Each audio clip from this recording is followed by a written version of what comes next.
Welcome, everyone. Welcome to the Wellness Institute's Effective Strategies for Weight Loss webinar. I'm Karen Whalen, and I'm going to be hosting today's webinar.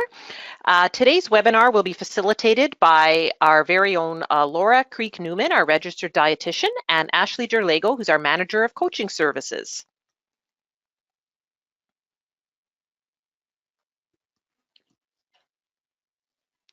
Okay, just to give you a bit of a background about the Wellness Institute.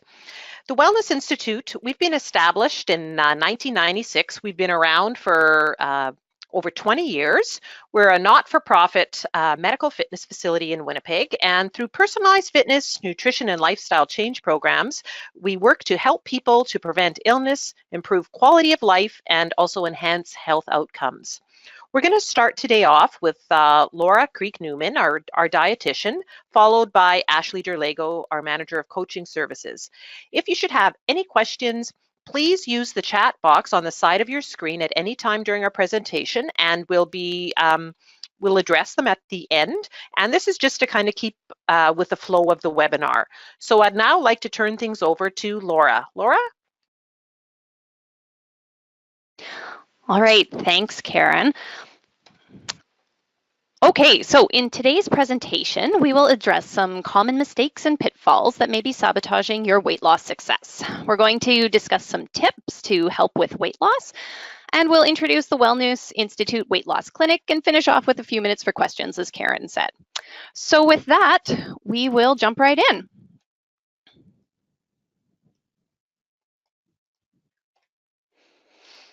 If you're looking to lose weight, you're not alone.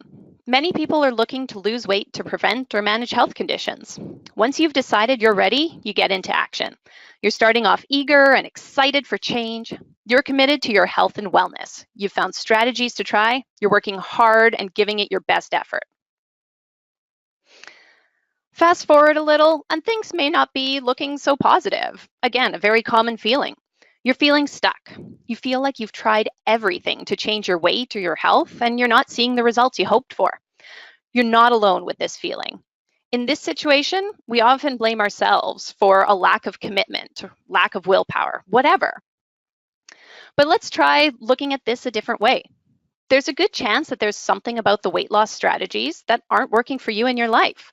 So maybe the problem is with the strategy and not with you.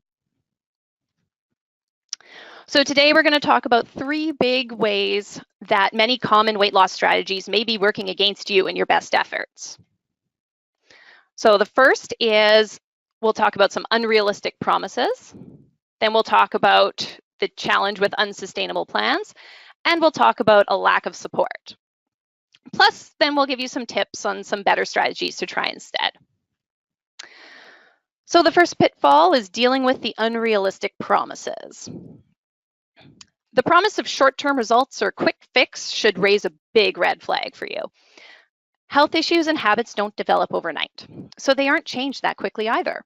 The best research shows that if we want lasting changes to our weight and health, we have to make lasting changes to our lifestyles. Unfortunately, short-term fixes leave you right where you started. Our bodies are complex systems that work to maintain the status quo. If we go back to old patterns, there's a high chance of weight regain. When it comes to weight loss, what you do day to day over the long term is a lot more important than what you do for a few weeks. It's important to ask yourself questions like, can I see myself doing this for the next 6 months, the next year, or longer? This will help determine if this is a realistic plan for you. Losing weight is also only the first part of the process. Maintaining weight loss requires as much work than initially losing the weight. Again, there's no easy fixes. Another thing to consider is the more dramatic the weight loss, the more effort it's going to take to maintain it. If you feel you can't realistically continue what you did to lose the weight, there's a significant chance the weight will come back. So when it comes down to it, lifelong changes are key, and quick fixes are not going to lead to success. We're also bombarded with unrealistic expectations. It's common to see claims of weight loss amounts that are really dramatic. Lose 25 pounds in a week, lose 40 pounds in a month. Really, how often do we see moderate weight loss goals being advertised? Drastic body changes may be possible for a few individuals, but most people will never be able to achieve these results. Their bodies simply aren't built that way. So right from the start, it sets us up for disappointment. Whether it's fast weight loss, promising to target changes to only one part of the body, like target that belly fat is a common claim, or significant results without significant changes in diet and activity, these are all things that are not realistic for the majority of people, or that are unlikely to work in the first place. It's human nature to want the instant gratification of hitting our goals right away, but very rapid weight loss can actually be unsafe and result in poor health and well-being overall. It can result in, it's likely to lead to poor body image, feelings of failure and decreased self-confidence. And all this can often lead us to give up on all our healthy or nurturing habits, which further decreases our well-being. Promises of happiness and better relationships is another common mistake. Many claims appeal to our emotional sides and insecurities. A person's weight can be seen as the cause of all the issues in their lives. So the logic goes that losing weight will make everything better. While compelling, this is a myth perpetuated to keep you feeling bad about yourself. The fact is that being physically active and eating a nutritious diet certainly do go a long way in supporting good mental health and positive social relationships. But ultimately, happiness and healthy relationships aren't measured by a number on a scale. The next common mistake of a lot of weight loss efforts is following unsustainable plans. So we've talked a lot about how so many of the goals we see or set for weight loss are likely to be unrealistic for the vast majority of people. Remember that lifestyle changes are about what we do most of the time. Many common weight loss habits are actually quite unsustainable, so we end up going back to whatever we did before. One such strategy is following highly restrictive diets or eating patterns that emphasize poor meal balance. Many weight loss strategies include cutting out large groups of foods. In some cases, it seems like there's almost nothing left to eat. Anytime we remove whole categories of food from our diet, think rules like no carbs, no fruits, no white foods, etc., our ability to get good nutrition is compromised. Missing out on key nutrients decreases both our physical and mental health. In the long run, it will likely be a losing game. The choices around which foods to include or avoid in your diet should be based on how the foods make you feel and your preferences or values, but not some arbitrary food rules a diet made up. A common response to restrictive diets is a feeling of deprivation, especially if you feel like you have to give up all your favorite foods. When we feel deprived, that puts our desire and cravings into overdrive. Similar to when a child is told something is off limits. Suddenly, the only thing the child wants is that item. Even though we're adults, we often still have that very basic response. And certainly, all this restriction will take the fun out of eating. I like to think that we have taste buds for a reason, to experience our food. Food's role in life is so much more than just fuel. It's an important part of our social and cultural identities. Severe restriction can make it hard to participate in family events and traditions, so we can miss out on those opportunities for emotional support and fulfillment as well. Many restrictive plans have an all or nothing approach. You're either on or off, being good or bad. Restricting foods, and especially using labels for foods like allowed or forbidden, good or bad, can lead to a poor relationship with food and increased stress around eating. Food can become the enemy. We can start to label ourselves by the foods we eat. For example, I'm bad if I ate a food that's not allowed. In reality, foods have different nutritional values, but they don't have a moral value. Putting ourselves down because of the food we ate or feeling like all our favorites are off limits are unlikely to sustain our efforts for weight loss or good health. If we're only focused on losing weight, and sometimes losing weight at all costs, we lose sight of the big picture. Weight is one indicator of health, among many. Promoting our best health should always be a priority. Weight loss alone does not always equal better health. We need to look at the whole picture. Weight loss at all costs can be dangerous. Ignoring signs of fatigue, illness, or injury because our weight loss goal hasn't been met puts us at a high risk of permanent injury. Only feeling successful once we hit a certain number on the scale is likely to lead to disappointment, frustration, and feelings of failure, which are all likely to lead to giving up on healthy habits and then weight regain and low self-esteem. So it's unfair to ourselves to discount other improvements in life, like improvements in our fitness, our strength, mental health, nutrition, stress management, all these types of things that we've built while we've been on a weight loss journey. So changing your diet and activity certainly do take work, but they shouldn't feel like they're killing you.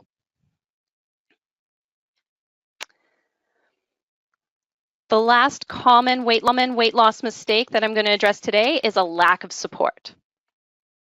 Our environments, relationships, and our medical care can all improve or make it harder for us to make lifestyle changes and weight loss. Too often, there's a lack of professional guidance and evidence-based strategies to support our weight change efforts. We often get a set of instructions, something like food lists that say, eat this, not that. And then we're told to go do it on our own. If it was just as easy as getting a bit of new information, we would all have no problem making all kinds of lifestyle changes. The reality is, it's not that simple. When it comes to self-management of weight and chronic health issues, ongoing support results in better health improvements, prevention of complications, and better confidence in our own skills. High-quality support should be holistic, in that it helps support all the aspects of your life and your needs. It should be centered around you and your needs, and it should be evidence-based. Unsupportive programs are unlikely to be successful because health issues and weight are not separate from other factors in life. One-size-fits-all approaches often discount our unique needs and personal preferences, like we were just saying.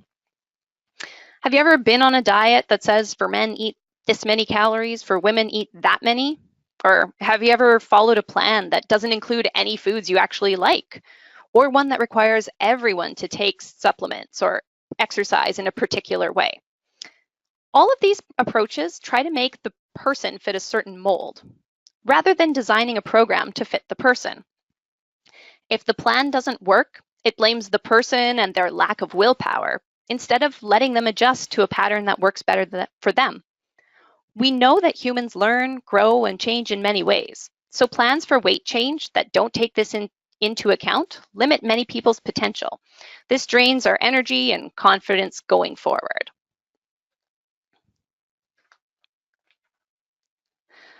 All right, so we've gone through some of the major mistakes or pitfalls that we often see. So now let's look at things a little bit more positively. We'll talk about some weight loss tips.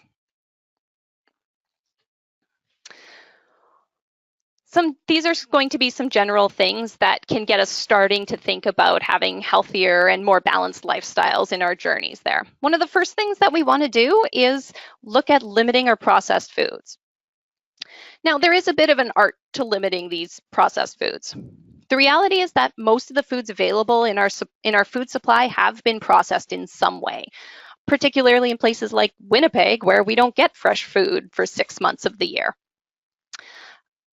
The thing is, we want to choose things that are minimally processed or have only really been processed to make them a little bit easier to eat or have a better shelf life, but still retain a lot of nutrition. So these can be things like frozen vegetables or canned beans or canned tuna or salmon.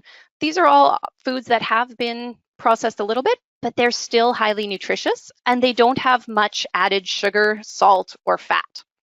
They're also really convenient, so it makes eating healthy a little bit easier.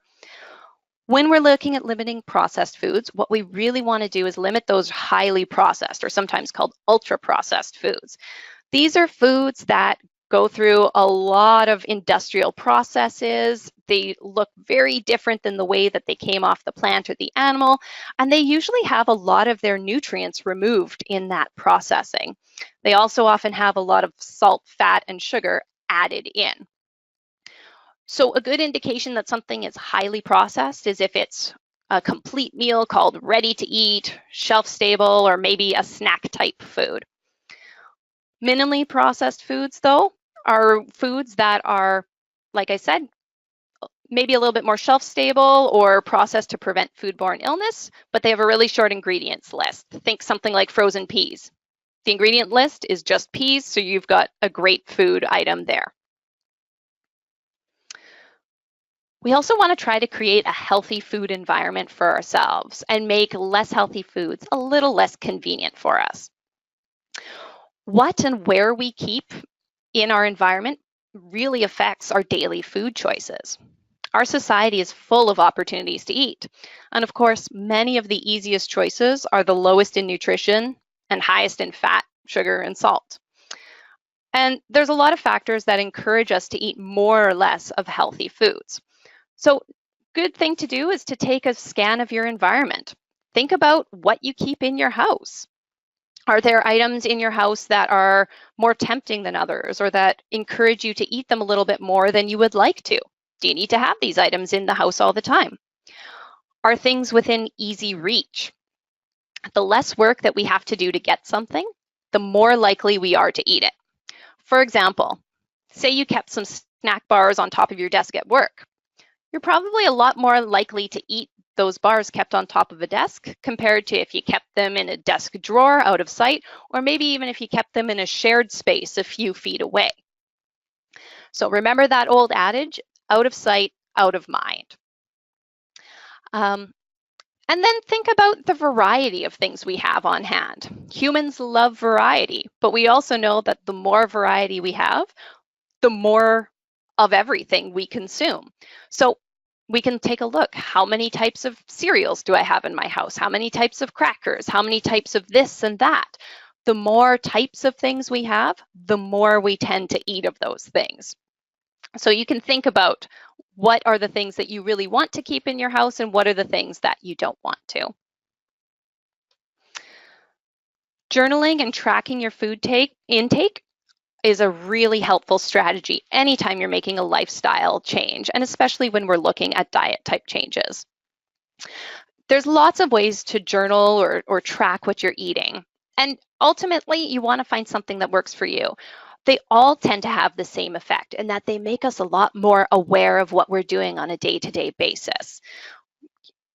We have so many opportunities to eat in the day that when we're not paying attention to it, to write it down, we forget about a lot of the things that we do, or we don't actually think about how much or how often we're having.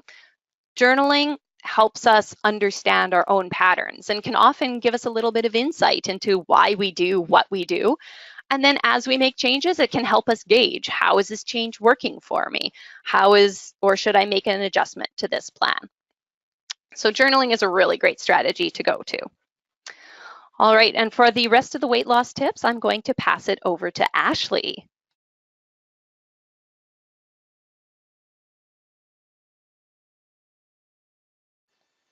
Hi, everyone, and welcome to the webinar. Thank you for attending. So I'm going to finish off some of the weight loss tips here, just moving on to the next one. So the next one is really surrounding yourself with positive people. And it's always better to do things with someone, especially when you're doing something new. Having at least one buddy on your team will help encourage you and help keep you on track. Exercise can be fun, and it can also be social. Physical activity can help you connect with family or friends in a fun social setting.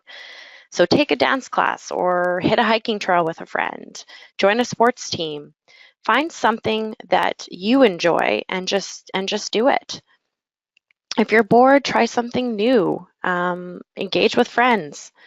At the Wellness Institute, we really pride ourselves to try to create an environment that is positive for everyone to come and exercise.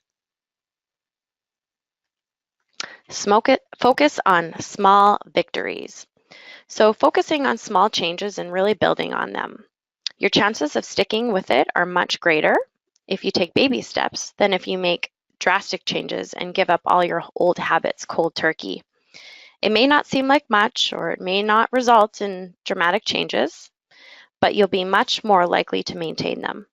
This will help build your confidence and will encourage you to continue with these changes. Remember that each small step is a step in the right direction.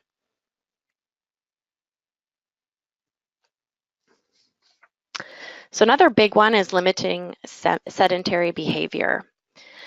So it's really important to be aware of how much you're sitting, whether that be at work, in the car, whether you're in front of a TV or your computer. Any prolonged inactivity not only means that you're not burning calories, but it is bad for your health. And one of the new things that's coming out over the last few years is sitting is the new smoking. The British Journal of Sports Medicine reported that 1 hour of watching TV, so being sedentary, can lower your lifespan by 22 minutes. Therefore, if you watch 2 hours of TV in a row, you're lowering your lifespan for 44 minutes. This can be the equivalent of smoking 2 cigarettes.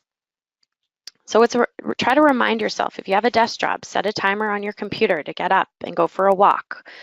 Yeah. Whether that be to the printer or grab some water, get up in the commercial break. So just try to keep moving and set those small breaks in your day. Regular physical activity is important too, and it contributes to a healthy body weight and a general feeling of well-being. Getting active does not mean that you have to spend a lot of time exercising.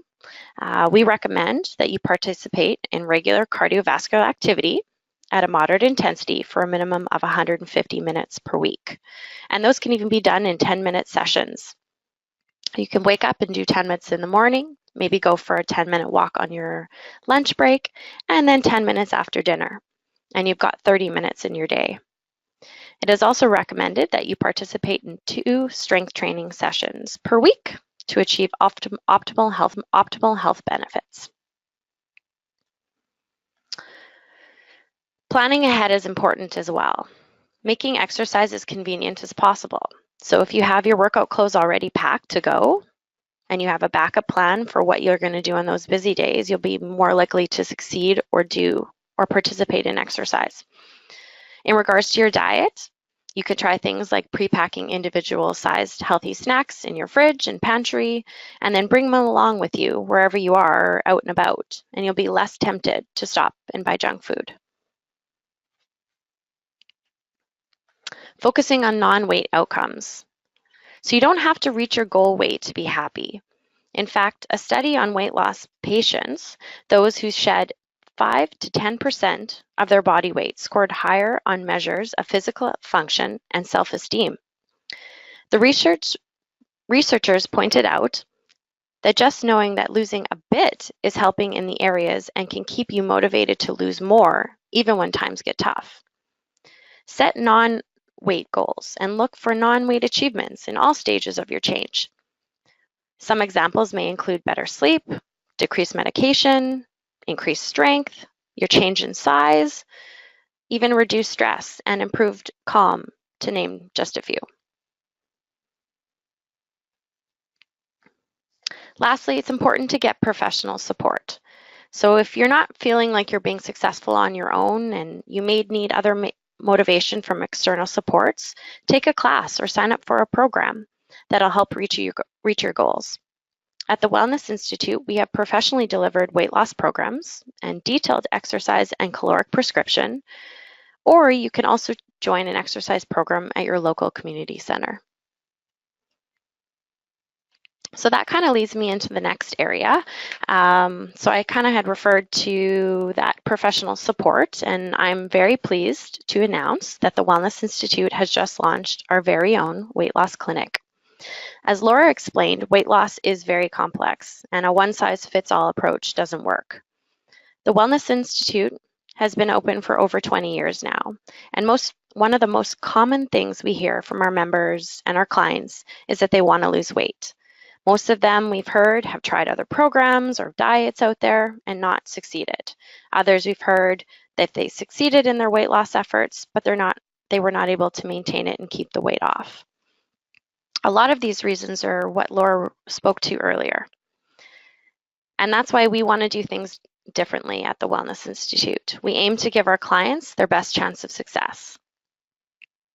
The Wellness Institute delivers a clinically managed weight loss service that's backed by the standards of a certified medical fitness facility and grounded in scientific evidence. So some of the professionals on our team are as follows here. So we've basically compiled the latest research in weight loss to ensure that your plan is grounded in evidence, but we want to really make sure it's customized to you at the same time. So with oversight from our physician, we really ensure that your weight loss plan is medically sound, safe, and effective. The other weight loss clinic services are delivered by a team of our health experts. So as you can see there, we have a registered dietitian, a certified personal trainer, and a clinical psychology associate on staff. Your weight loss coaches create an individual diet and exercise plan that fits with your lifestyle and your health at where you're at now. And as you build knowledge and meal planning skills, regular interaction with your weight loss coaches, it helps create the accountability. Our expert coaches are certified to provide you recommendations, even if you have health issues such as diabetes, or arthritis, or any other health conditions. Additional Wellness Institute health experts, including physician or physiotherapists, are available to really support your plan as needed. So we actually launched a pilot back in the end of 2017, and we had a physician from the American College of Preventative Medicine review our program. And these are just some points that I had taken out of that review that you can see here that he had stated. So another thing we offer is customized plans. The weight loss coaches ensure that your exercise and meal plans align to ensure that you have the energy to exercise while maintaining a caloric deficit to lose weight. Meal and exercise plans will be adjusted based on your progress, barriers that are getting in the way of you being successful, and feedback we receive from you.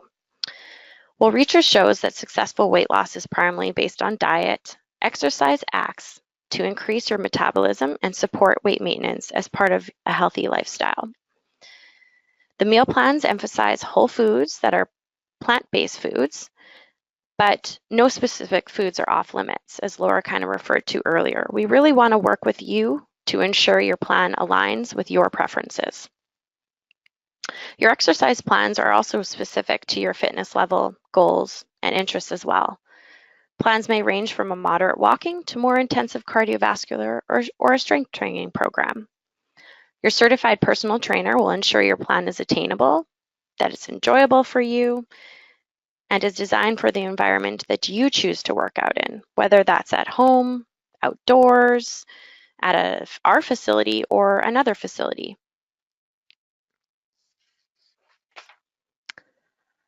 And you'll see here on the screen, this is just an example of our Wellness Fit app that I will show you shortly. So the support and accountability. We make sure that we have frequent one-on-one visits with weight loss coaches, and they can either be in person, over the phone, or they can be done virtually. These visits will provide the support and keep you accountable and on track. Our weight loss coaches will work with you on not only eating and exercise, but help you to make long-lasting behavior changes, which is one of the keys to successful long-term weight loss. We have an extensive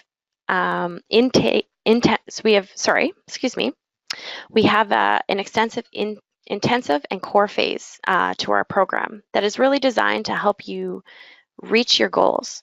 But what's different about our program is that it also includes a maintenance phase. This phase is designed to support you in maintaining your weight loss once you've reached your goal. The phase is about making the habits that you've learned your new normal and learning how to develop your own meal and exercise plans and really supporting you to sustain your weight loss over time.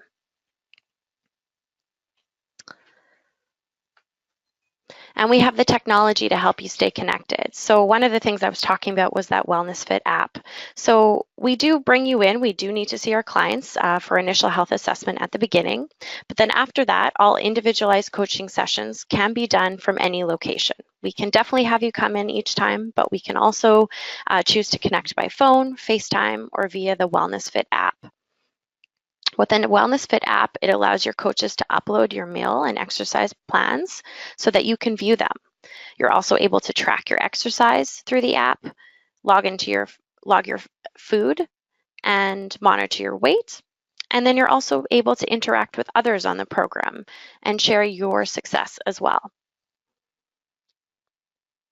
The phone calls and emails with your weight loss coaches will really help you stay on track and address the challenges. And we're never far away. You can really reach your coaches at any time during the program.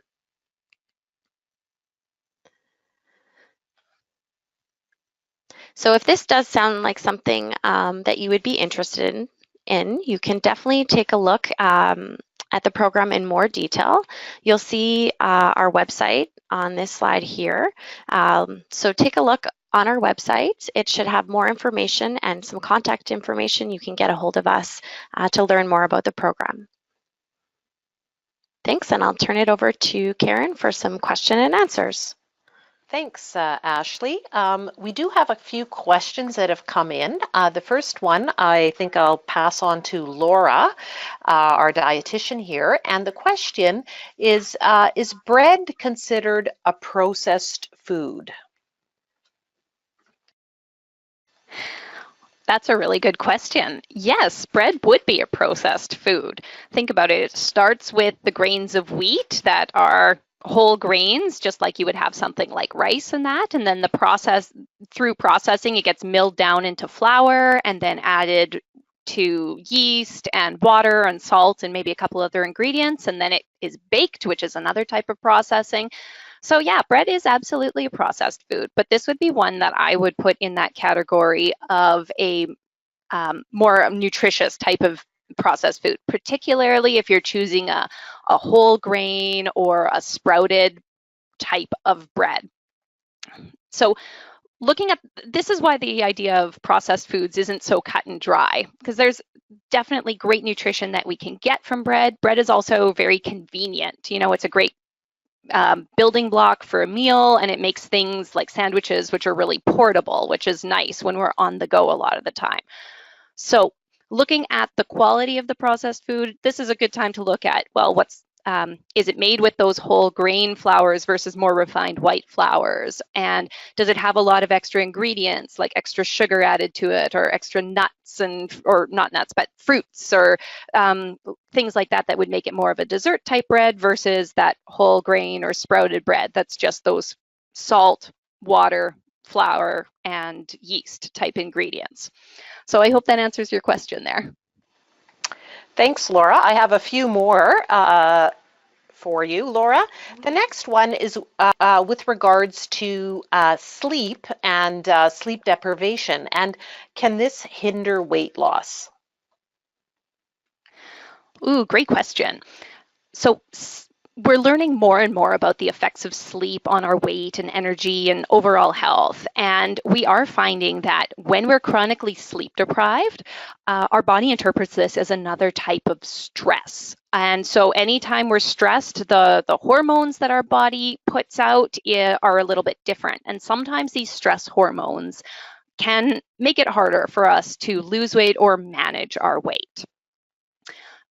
And we actually have a webinar next month on sleep. So this is something that we'll go into more at that point, but we definitely know that sleep quality and quantity can play a big role in managing weight and health. And I will just say quickly that lack of sleep can change our appetite and our appetite for certain foods versus other foods, which may make our efforts may make it more challenging for our effort. So definitely stay tuned for that next webinar in June. Thanks, Laura. I have another question here, and How do you deal with someone who constantly sabotages your best efforts and plans? Someone who might say, oh, that piece of cake won't hurt you, or oh, just have that glass of wine.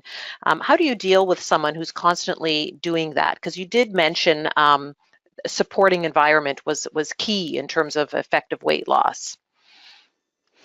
Definitely. Ashley had pointed out how it is so important to have that environment and how our environment really plays a big role in what we do on a day-to-day basis.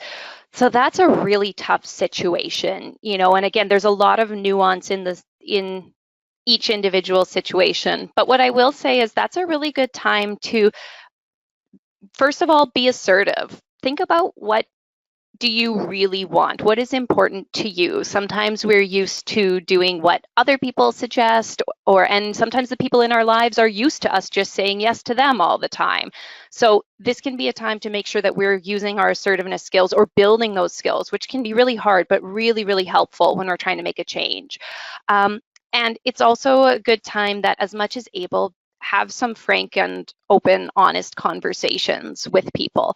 Lots of times in these situations, the other people are feeling insecure. Maybe they're seeing you make some changes. They're seeing you eat more regularly or a more balanced diet, or they're seeing you be active and things like that. And that's making them think about their own lives and maybe some of their own insecurities about their health and wellness. And so their own insecurities can often come out as criticisms or trying to get you to go back to the way that you were before so that they can feel better about themselves. So when you feel able and comfortable, having those open conversations with people can go a long way, because sometimes people don't even know that what they're saying isn't helpful to you. And so just really bringing it out into the open and trying to have those, trying to be honest, and then use your assertiveness skills to let other people know what's important to you, what's okay to discuss, and what's not okay to discuss in certain ways. Thank you, Laura. We have several more questions. Some of them pertain to both of you and some solely Laura. So I'll go to the next question, which is the question posed here that we have is, what is the best way to eat to lose weight, yet you still want to maintain your lean body mass or your muscle mass? What is the best strategy to employ?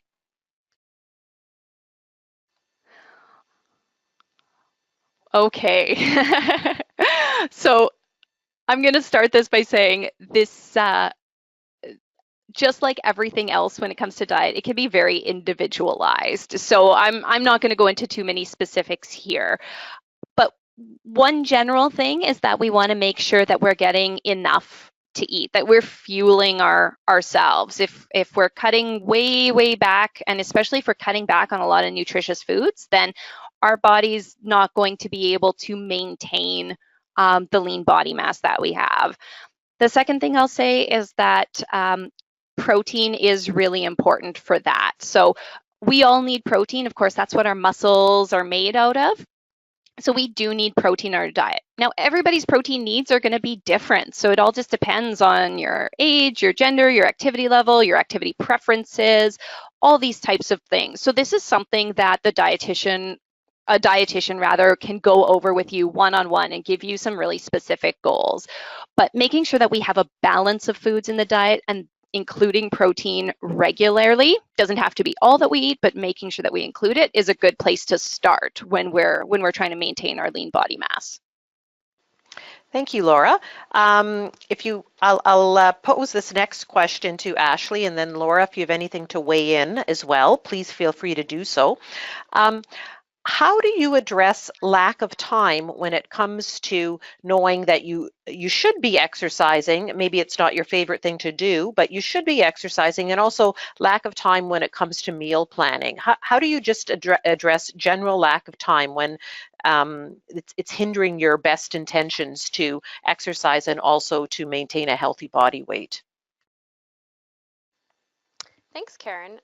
So one of the big things I look at for lack of time is how can you really combine different things to sort of get the most bang out of your buck. So often, what I'll do is if I want to go out with my girlfriends and catch up, I'll try to, we'll go for a walk and we'll chat and pick up things that we can do while being active as well. So it's really good to really try to figure out areas where you can really combine two things into one. I also find it's very important, and with my clients, I go through with them that try to sit down at the beginning of the week and plan out your week. And if you really know, take those things that are important in the week and sort of make sure that those get done first. And exercise in your meal planning should be at the top of that list. So really planning out your week, knowing when you're going to get busy. Planning ahead so that maybe you're not going to have energy at the end of the day, so you need to get up maybe a half an hour earlier to get your exercise in earlier in the day. I kind of spoke to pre-planning packed meals.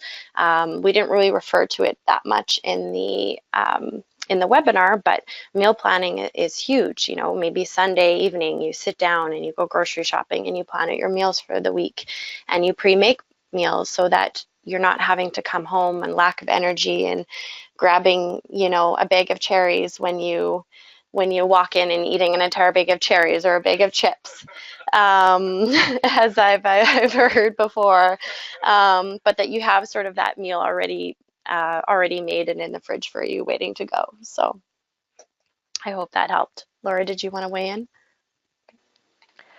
Thanks, Ashley. That's great. I have one last question here, unless anyone else comes up with any other questions that are really pressing and on your mind that you'd like an answer to right now. The last question I have, and again, it does kind of pertain to both of you as well, but do you have any tips on how to get back on track if your best well-intended plans get derailed? Maybe you've been eating healthy and then you've now binged on 1 week of exclusive fast food, or you've been exercising and your plans have been really going well, and for some reason you've been set back in the past 3 weeks, you haven't done anything at all. What are some tips you have for people to get back on track after they get derailed? Thanks, Karen. So one of the big things I usually say is always going back to why are you doing what you're doing, and really focus on setting those goals again. It's really important that your goals are realistic and they're attainable. But I'm a big thing of keeping lists and writing things down. So I'll go in and I'll write my goals and what do I want to achieve, and then I'll also look at how I'm going to get there. And it doesn't mean that if you were, say you were exercising 5 days a week and you fell off, like you said, those 3 weeks you haven't been exercising, it doesn't mean that you need to get back and get there right away either. Just, don't sell yourself short. Start small, and, maybe say, I'm just going to get to the gym 1 or 2 times this week.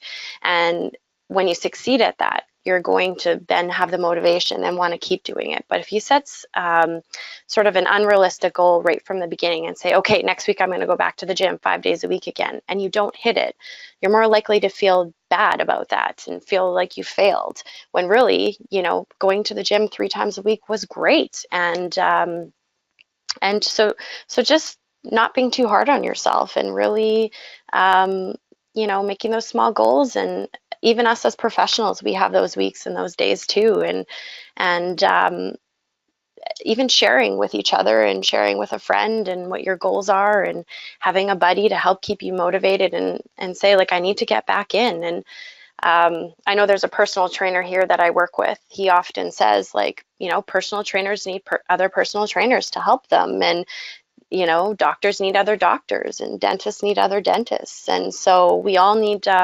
support, and grab that buddy and just don't be too hard on yourself. You'll get back there. Thanks, Ashley.